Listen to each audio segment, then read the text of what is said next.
E aí, gente, boa tarde. Nós vamos começar, certo? Nós estamos já com um bom número aqui, que já está já na hora, então a gente vai começar. Antes mesmo de iniciar a minha fala sobre o conteúdo aqui especificamente, eu queria dizer,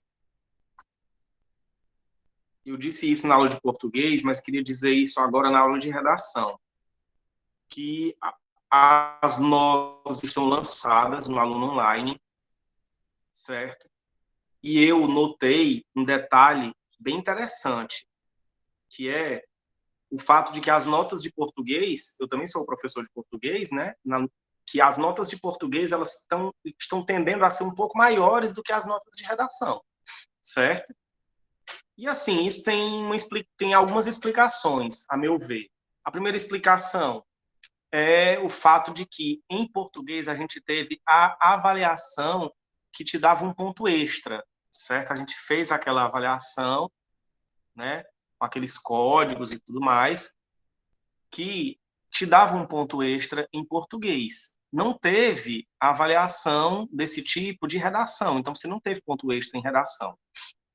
Além disso também, isso eu percebi mesmo na prática, é que as pessoas fazem mais a atividade de português do que de redação, certo?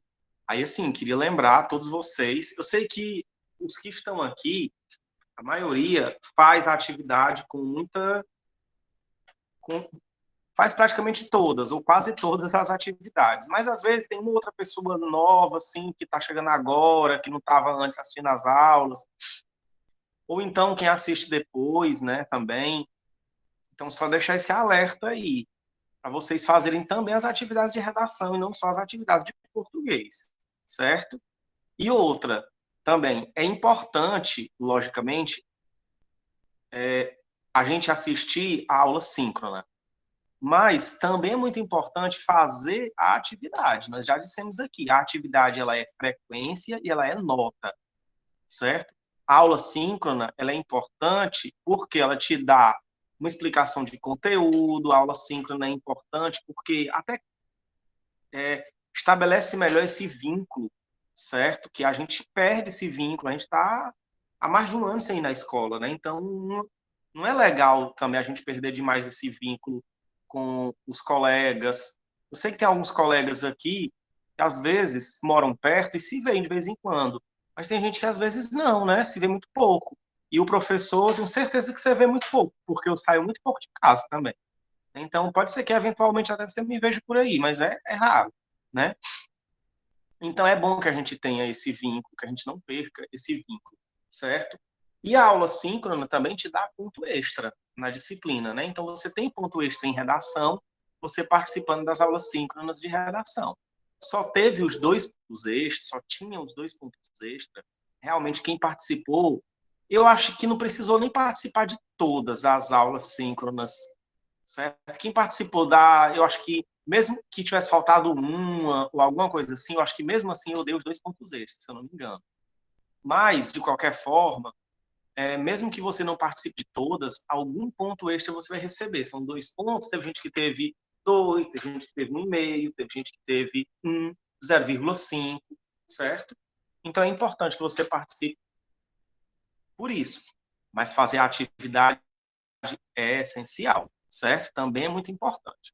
Então, dito isso, dado esse alerta, nós vamos iniciar aqui com o conteúdo.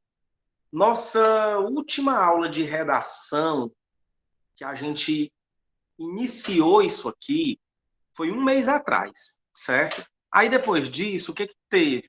Teve prova, teve feriado, teve correção da prova, né? A gente corrigiu as questões da prova. Então acabou que teve algumas outras coisas aí que foram acontecendo e a gente deixou um pouco de lado isso. Mas cerca de um mês atrás, se eu não me engano, foi até no dia 15 mesmo, então mais ou menos um mês atrás mesmo, nós começamos a falar aqui sobre a história de como é que a gente formula uma opinião, certo? Afinal de contas, você sabe dar uma opinião, você sabe argumentar, você sabe emitir uma opinião.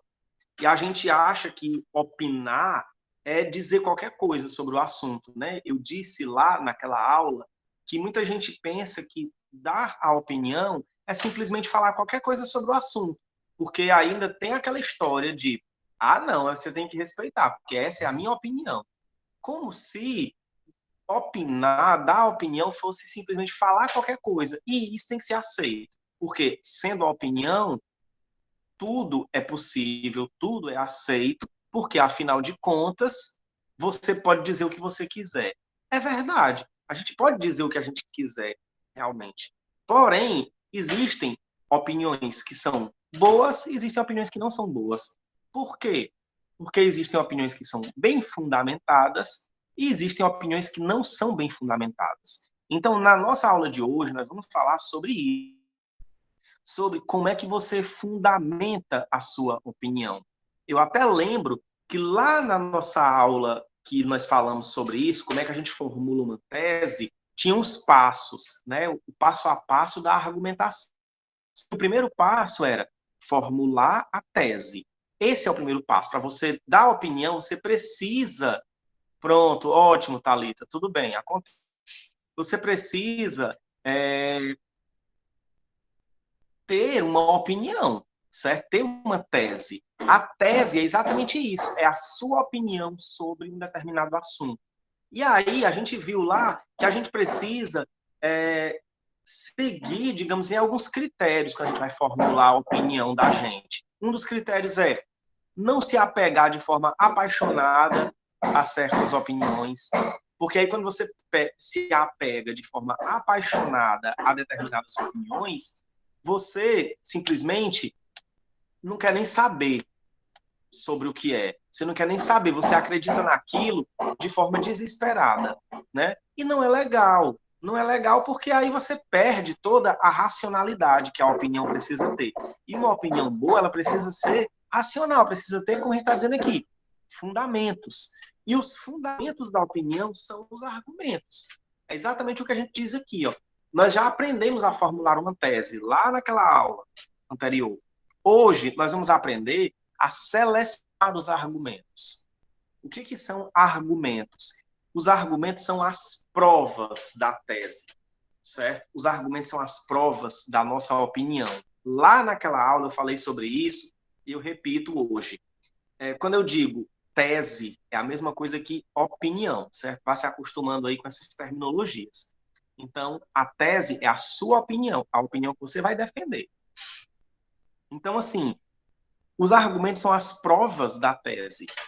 Se você formulou uma determinada tese, você tem que fazer algumas perguntas, certo? Para que essas perguntas? Para você encontrar os argumentos, para você encontrar os fundamentos do que você está dizendo. Vamos pegar aqui um exemplo, né? Lá na aula anterior, que eu estou dizendo, de cerca de um mês atrás, nós falamos sobre formular uma tese, e aí tinha lá um temazinho que eu até instiguei todo mundo aqui a falar alguma coisa, participar, dar opinião, e algumas pessoas falaram, escreveram alguma coisa no chat sobre isso, que era sobre o uso do celular em sala de aula, né? Ou seja, qual é a sua opinião sobre o uso do celular em sala de aula?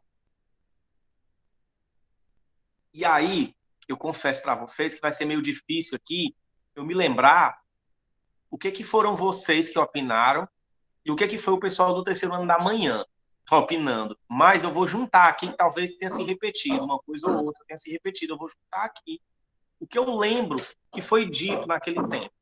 Muita gente falou assim: ah, é bacana que o celular seja utilizado como uma ferramenta em sala de aula. Afinal de contas, hoje, por exemplo, nós estamos sendo salvos no ensino pelo celular, não é verdade? Se não fosse o celular, a gente não estaria nem tendo aula de jeito nenhum, provavelmente. Porque aí ia depender que tivesse um computador com acesso à internet. Aí um computador já é um equipamento que a gente tem, celular já é uma coisa mais democrática, né? Muita gente tem. O preço é até parecido, não é muito diferente o preço de um computador e de um celular. Porém, vamos ser bem sinceros, o celular ele é bem mais útil do que um computador para a maioria das pessoas. Né? Para algumas pessoas, o computador pode até ser um equipamento muito útil, mas quando você pega a maioria das pessoas, o celular ele é muito mais útil que um computador. Então, a pessoa tem um celular em casa, mas não tem um computador. Então, o uso do celular em sala de aula, ele é uma coisa importante. Ele deveria ser algo importante, embora seja proibido no atual contexto, né?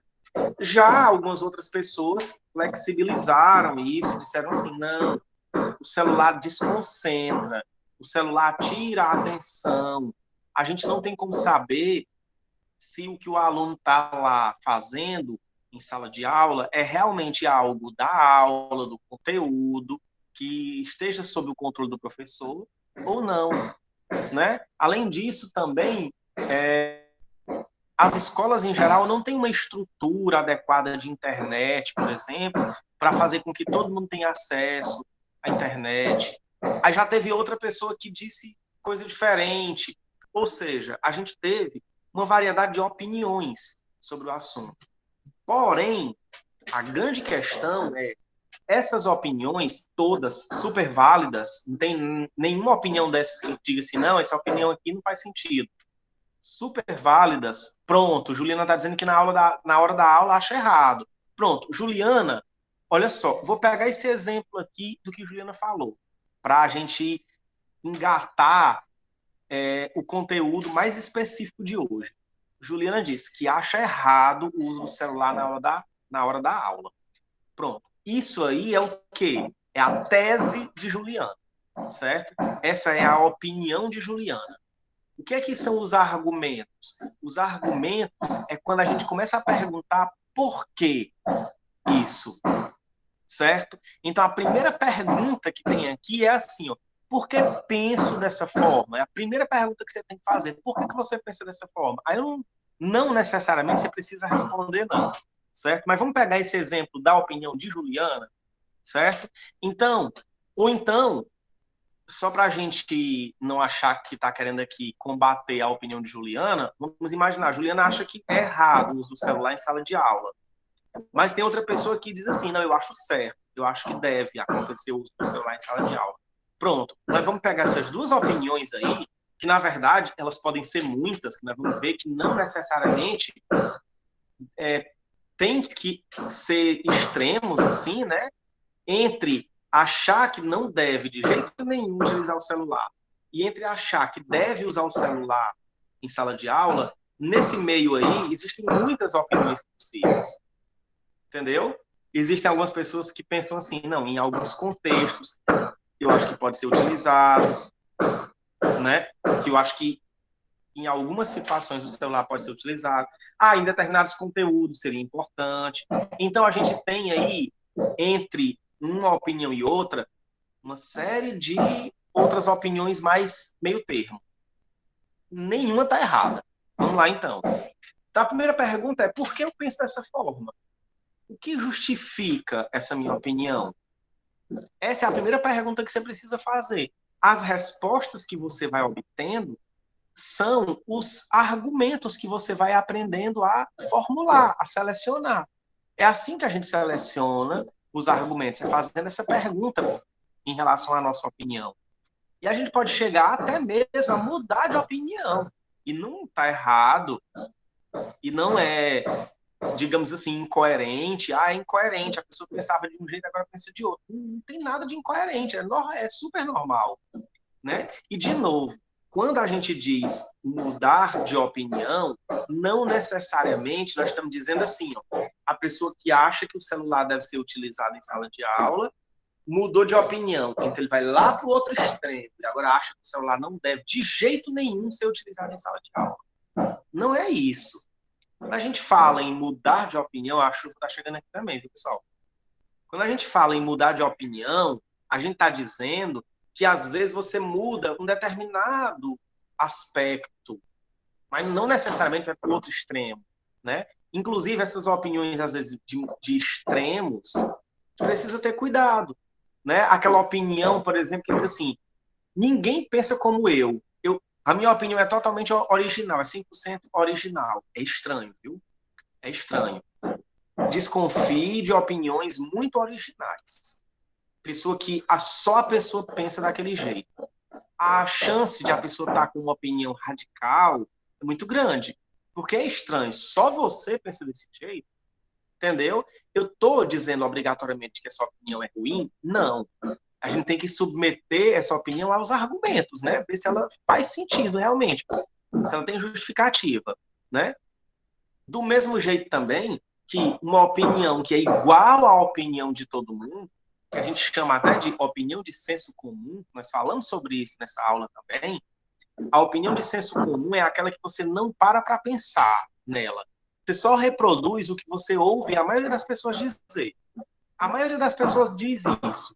Então eu vou lá e repito aquilo ali. Isso é a opinião de senso comum. Ela também é perigosa. Por quê? Porque geralmente a opinião de senso comum ela não passou flexão. Você não fez essas perguntas aqui para você ver quais são os fundamentos da sua opinião. Então, nós temos aqui duas perguntas já. Uma pergunta é: por que eu penso dessa forma? A outra pergunta é: o que justifica essa minha opinião? E aí a gente vem para outra pergunta. Continue fazendo algumas outras perguntas. O que, é que você vai perguntar? Existem opiniões contrárias à minha? É outra coisa importante também. Você mapear as opiniões diferentes da sua. E é importante que você conheça essas opiniões diferentes. Existem opiniões contrárias. Geralmente, quem pensa diferente justifica como a sua opinião. Isso é extremamente importante. Você olhar e dizer assim, ó, existem outras pessoas que pensam de forma diferente de mim. E eu sei como é que aquelas outras pessoas, eu sei qual é o raciocínio delas. Isso vai fazer com que eu mude a minha opinião? Não necessariamente. Isso vai fazer com que eu consiga me contrapor a essas outras opiniões mais facilmente. Se eu sei qual é o raciocínio que aquelas outras pessoas têm, eu consigo olhar e dizer assim, ó, mas seu raciocínio está errado por isso, seu raciocínio está errado por aquilo, seu raciocínio está errado por isso ou outro. Então, é por isso que é importante, faz parte da nossa argumentação, a gente reconhecer as opiniões diferentes e a gente, inclusive, conhecer os argumentos dessas opiniões diferentes da nossa opinião. Então, pegando de novo lá a história do celular, é importante que a gente olhe e diga assim, ó, quem acha que o uso do celular em sala de aula é uma coisa boa, vai pegar isso e isso como justificativa. Então, eu que sou contra, eu preciso conhecer esses argumentos, que eu preciso olhar para eles e já contra-argumentar, certo? Eu preciso olhar para eles e já me contrapor a eles, né? Então, é por isso que é importante conhecer as opiniões das outras pessoas também. A gente segue com outra pergunta. A outra pergunta é: eu consigo contrapor pensa diferente? Como? Se você olha para uma opinião contrária à sua, diferente da sua, e você diz assim: eita, eu tenho dificuldade de contrapor a opinião daquela pessoa. Eu não tenho argumentos para ir contra o que ela está dizendo. Então você tem dois caminhos aí. Ou você estuda mais e tenta ir atrás de argumentos novos, porque os seus não estão dando conta, ou então talvez seja a hora de você mudar de opinião. Não é verdade? É a hora de você olhar e dizer assim, realmente eu acho que não é bem do jeito que eu estava pensando. E, de novo, não é incoerente, vergonhoso, né?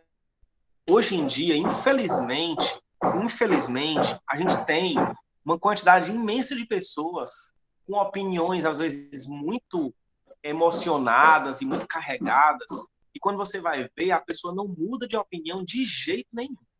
Você pode mostrar por A mais B que o que a pessoa está dizendo não faz sentido, que mesmo assim a pessoa mantém aquela opinião.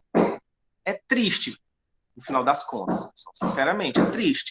Por quê? Porque você não consegue contrapor o que a outra pessoa está dizendo. Não consegue, você não consegue contrapor. Mas mesmo assim você diz que não concorda. Como é que pode?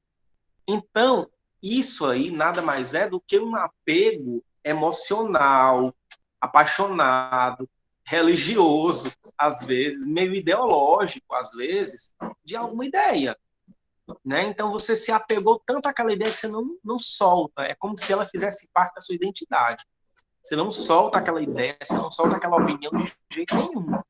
E, infelizmente, esse não deve ser o caminho que a gente está dando uma opinião, certo?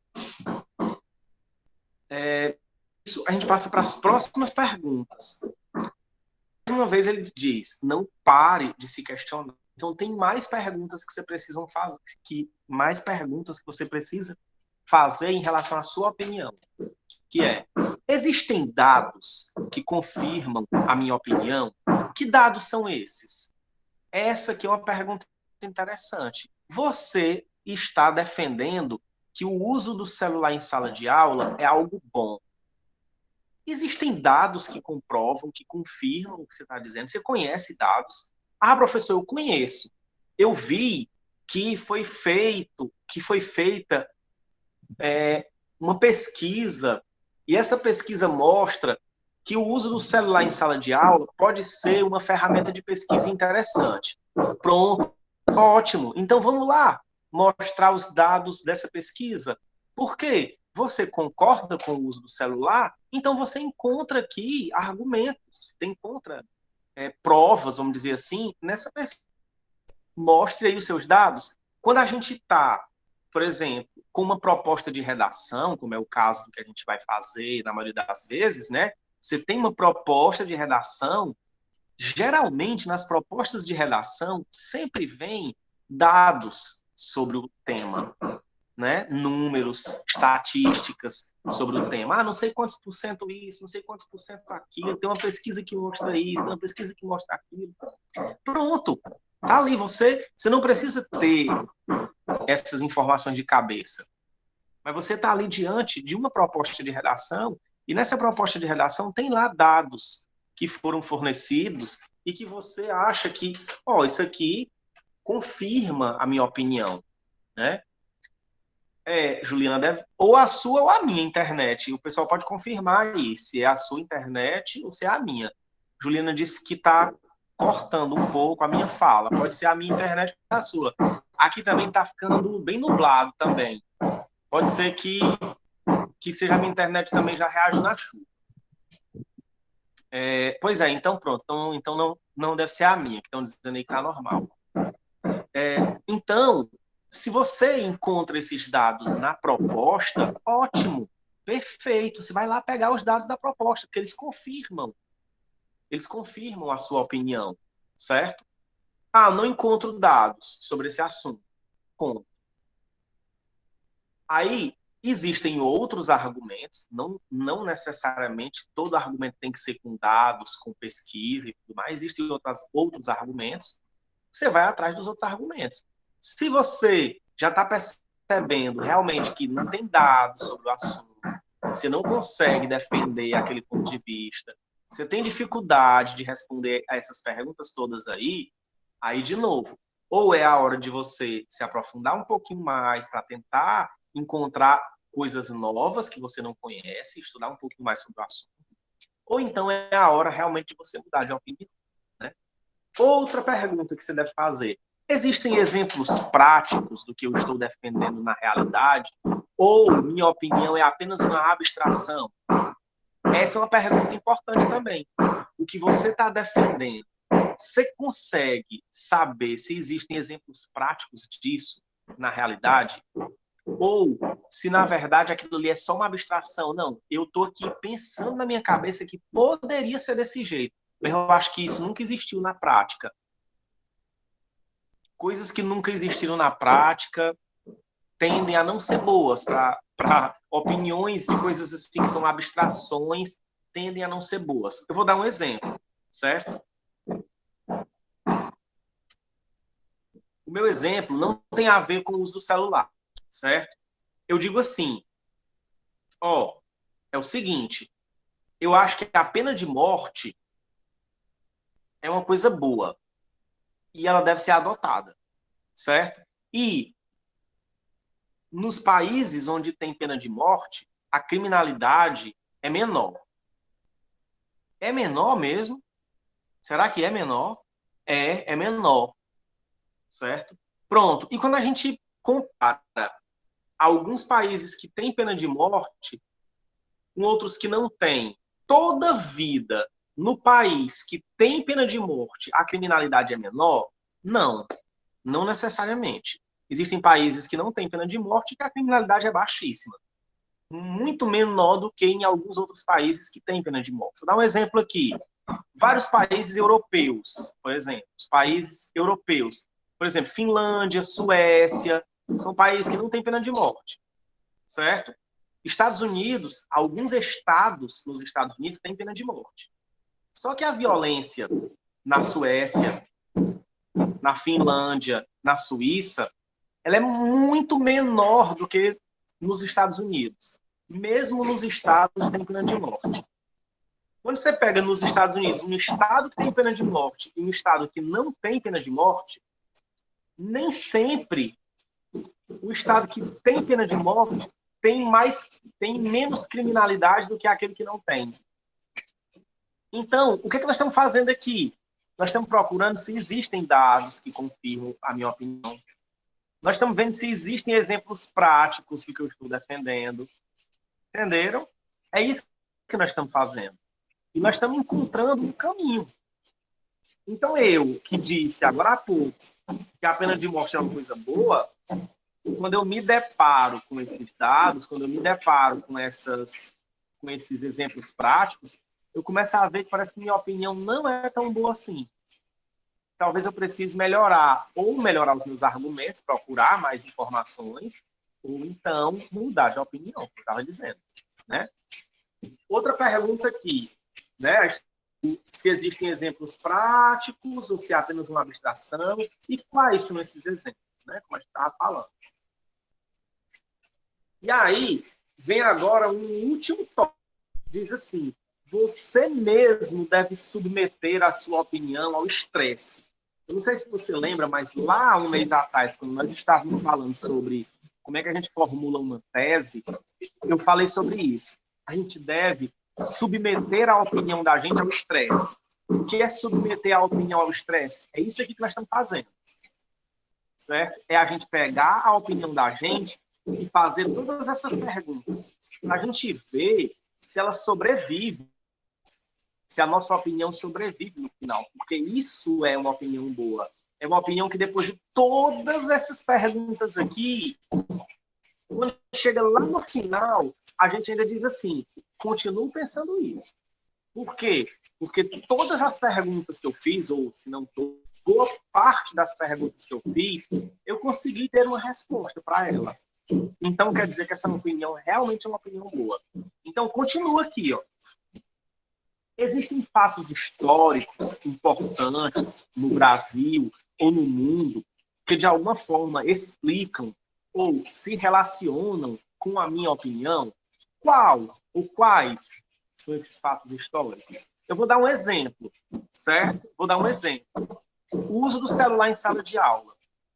Tem um fato histórico importante no Brasil, na verdade é um fato histórico no Ceará, não é nem no Brasil, é no Ceará, que de alguma forma pode ser usado como argumento em relação ao uso do celular em sala de aula.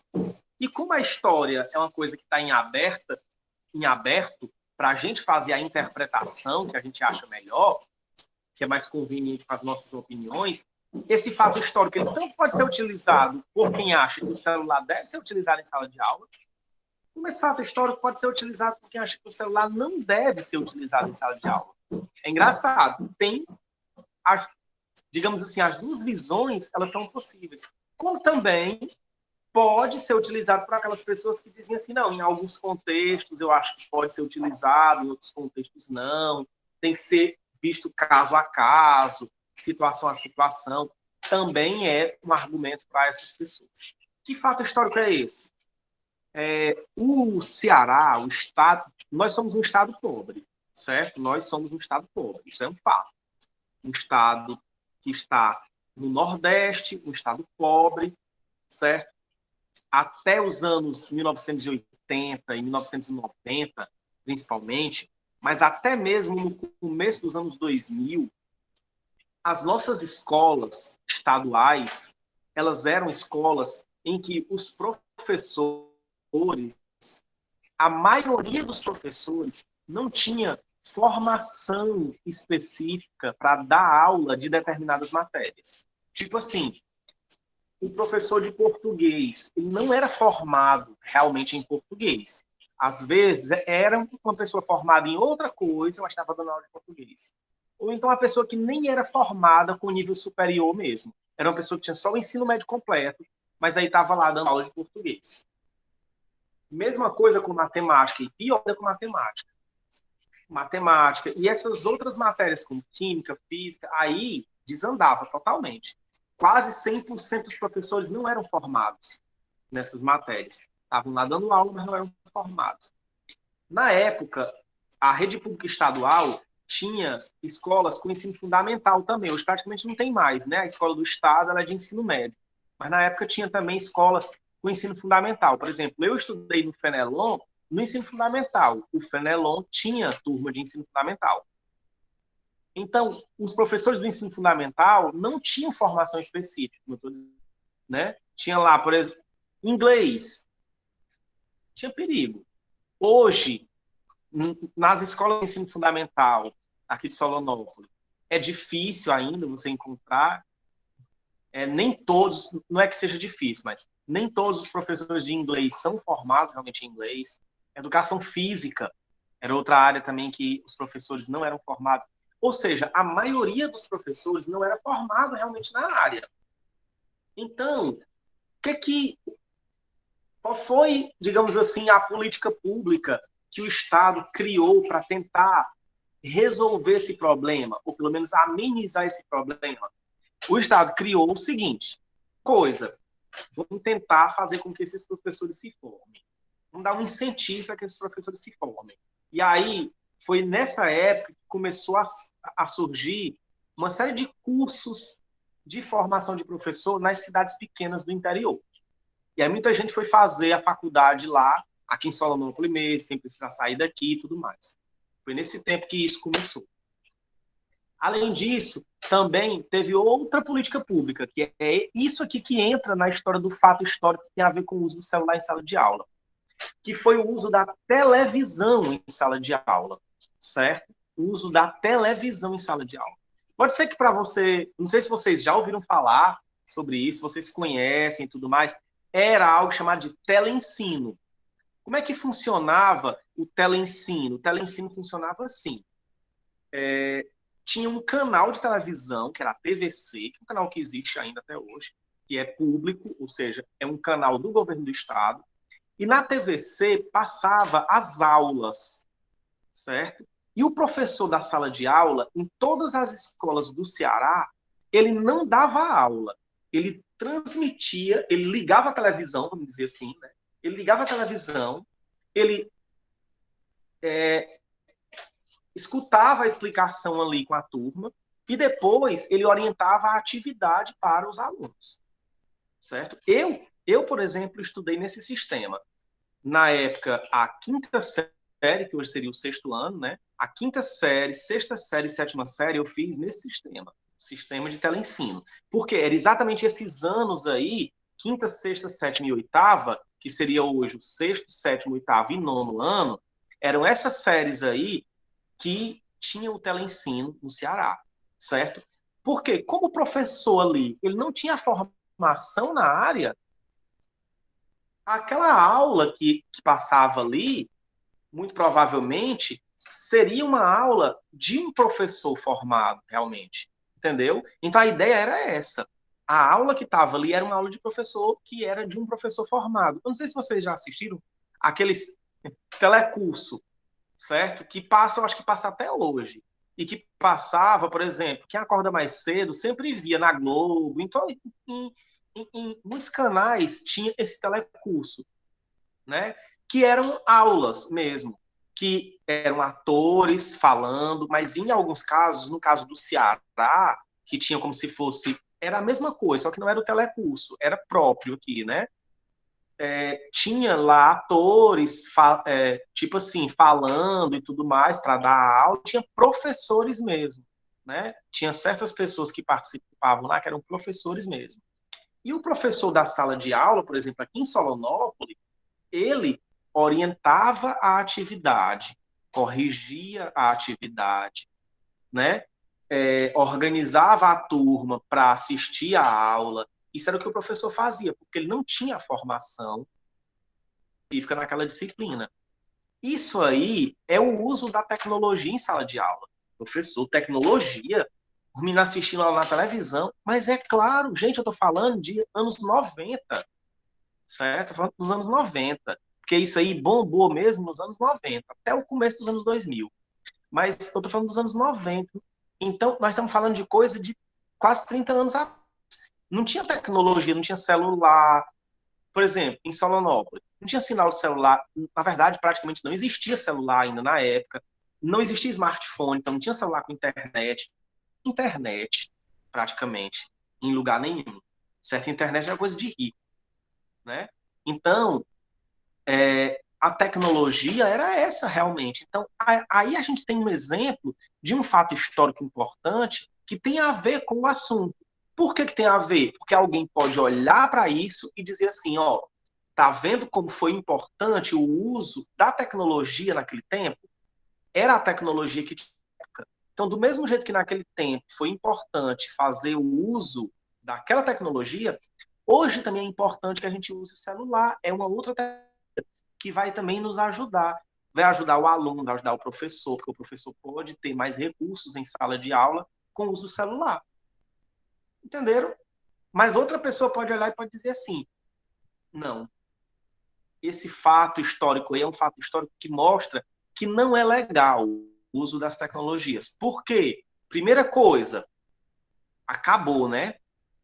Acabou. Era tão bom que acabou, né? Então, de certa forma, fracassou. Então, algumas pessoas podem achar que fracassou, outras pessoas podem achar que não, né? Também. Mas fracassou, tinha muitos problemas. Quais eram os problemas? Eu vou citar porque eu fui aluno nesse tempo. Quais eram os problemas? Um problema: o canal que passava as aulas não pegava. Então, por exemplo, aqui em Solonópolis mesmo, não pegava a TVC aqui em Solonópolis. Então, como é que a gente assistia às aulas na televisão se não pegava o canal? Entendi? Entendeu? Aí, como é que fazia? Era assim, vinha as fitas de videocassete para a escola, para a gente assistir às aulas. Só que as fitas, às vezes, elas chegavam um pouco atrasadas. Tipo assim, começou o ano, só que daqui a 15 dias, 20 dias, um mês, era que as fitas começavam a chegar. E esse período todinho o professor tinha que se virar para dar aula. Aí depois a gente ia assistir a aula atrasada. Ou então, continua do jeito que estava mesmo, agora para frente mesmo, né? E aí tinha em toda televisão, ó, em toda sala, lá na Escola Fenelon, em toda sala que funcionava uma turma de Fundamental 2, tinha uma televisão com videocassete. Nesse tempo. Por quê? Porque a gente assistia a aula desse jeito, né? A gente parava lá, assistia a aula, via, sei lá, vamos supor, de 50 minutos, por exemplo, vamos supor que era tipo uns 30 minutos de aula na televisão. Aí o restante era com o professor na sala de aula, o professor ia fazer aqui o seu trabalho na sala de aula, né? É um exemplo de tecnologia, como eu estou falando. Pode ser usado como algo positivo, pode ser usado como algo negativo. Quem vê como algo positivo, diz assim, ó, é um argumento para a gente usar a tecnologia hoje. Quem vê como algo negativo, diz, ó, os mesmos problemas que a gente viu lá nos anos 90 com o teleensino, a gente vai ver hoje também se a gente implementar o uso do celular assim de forma totalmente desenfreada em sala de aula. Também não vai ter internet para o pessoal acessar. Começa aí logo. Mas aí, por exemplo, acho que foi alguém da manhã que disse isso. Lá naquele tempo, quando a gente teve aquela aula, a pessoa disse assim: tem os chips que o governo do estado está dando. Do mesmo jeito que o governo do estado deu esses chips agora para a gente ter o ensino remoto, isso aí pode ser uma coisa permanente. E aí, a gente poder usar, por exemplo, o celular em sala de aula, e vai ter internet, porque é o chip, aqui dá TIM, aqui em Solonópolis pega TIM, então a gente vai usar aqui o chip em sala de aula, para a gente pesquisar e tudo com o uso do celular. Então a internet não vai ser tão grande assim, porque a internet 4G aqui ela é até razoável, né? Certo.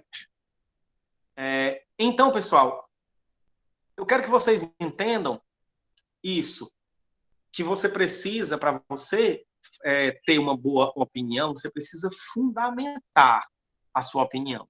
Então, se você faz todas essas perguntas, você de alguma forma vai tentando responder e você vai fortalecendo a sua opinião. Essas respostas que você vai encontrando aqui é o que a gente chama de argumento. Né? Os argumentos são isso, são essas respostas que você vai dando para essas perguntas. Toda redação que você for fazer, todo texto dissertativo argumentativo que você for fazer, sair fazer esse catatal de pergunta, é óbvio que não. É claro que não. Isso aqui é uma coisa que, com o tempo, a gente vai fazendo, tipo, mentalmente. Você pensa que minha opinião é essa. Aí você pensa, será que isso faz sentido? Tem alguma informação sobre isso, algum dado sobre isso? Tem algum fato histórico que está relacionado com isso? Entendeu? Então, mentalmente, você vai pensando para ver se a sua opinião realmente faz sentido. Certo?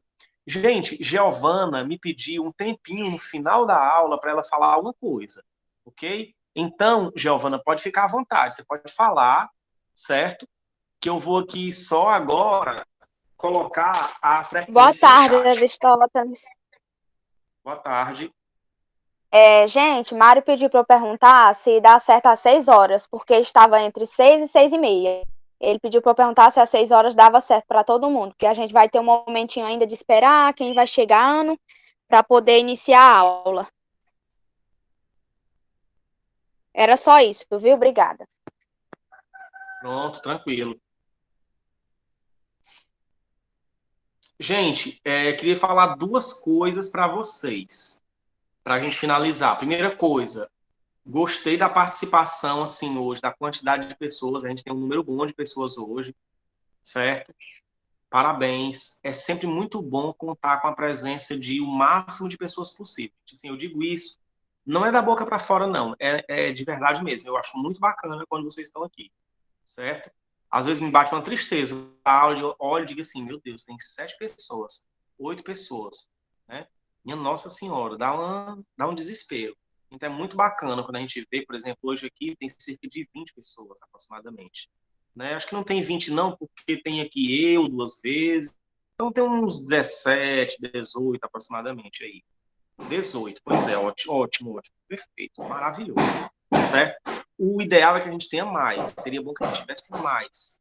Mas não tendo mais, tendo 18, tá bom, porque a gente já teve menos. Então a gente tem que comemorar o que a gente avança, certo? Vou deixar aqui a frequência no chat. Na medida em que você for respondendo a chamada, você pode ir saindo da aula.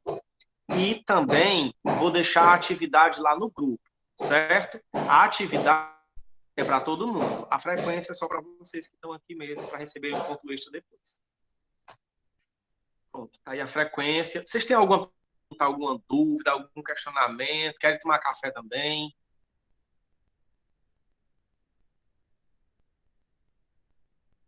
Não? Então, pessoal, tchau, boa tarde, bom final de semana. Amanhã começa o isolamento mais rígido aqui em Solonópolis. Se cuidem, viu? Se cuidem, sem brincadeira, porque o negócio não tá de brincadeira, não, viu? Então, assim, vamos se cuidar para a gente ficar todo mundo bem, certo? Tchau para vocês, um abraço. Na próxima semana tem só as atividades, não tem aula síncrona, nem de português, nem de redação. Tchau.